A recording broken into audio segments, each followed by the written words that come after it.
છોટાઉદેપુર તારીખ 30 જ્યાં ગૃહમંત્રી જે છે શ્રી હર્ષ સંઘવીને ક્વાંટાના તમામ નાગરિકોને 2.20 કરોડના ખર્ચે નવનિર્મિત બસ સ્ટેશનના નવલા નજરાણાની ભેટ આપતા જણાવ્યું હતું કે સરકાર નાગરિકોને વધુમાં વધુ બહેતર સુવિધા આપવા કટિબદ્ધ છે। આજે ક્વાંટને નવું બસ સ્ટેશન મળ્યું છે ત્યારે તેની જાળવણી, દેખરેખ અને સ્વચ્છતા રાખવી એ આપણી સૌની ફરજ છે।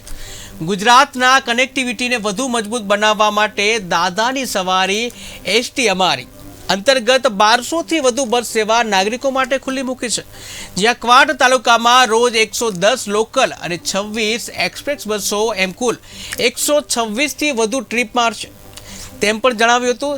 શ્રી હર્ષ સંઘવીએ ઉમેર્યું હતું કે આ પ્રસંગે ગૃહ રાજ્યમંત્રીએ ક્વાંટથી છોટાઉદેપુર એસટીની મુસાફરી પણ કરી હતી। તો ક્વાંટમાં જે છે બસની જે ફાળવણી કરવામાં આવી, જ્યાં છોટાઉદેપુરના જનઉપયોગી વિકાસ કાર્યો છે એમાં એક ઓર વધારો જોવા મળ્યો છે। ક્વાંટને 2.20 કરોડના ખર્ચે મળ્યું છે નવું બસ સ્ટેન્ડ કે જ્યાં આરસીસી ફ્રેમ સ્ટ્રક્ચરની સુવિધાવાળું નવું બસ સ્ટેન્ડ મળ્યું છે। ત્યારે આ અંગે જણાવ્યું હતું કે બસ સ્ટેન્ડની જાળવણી કરવી, દેખરેખ રાખવી એ આપણી સૌની ફરજ છે।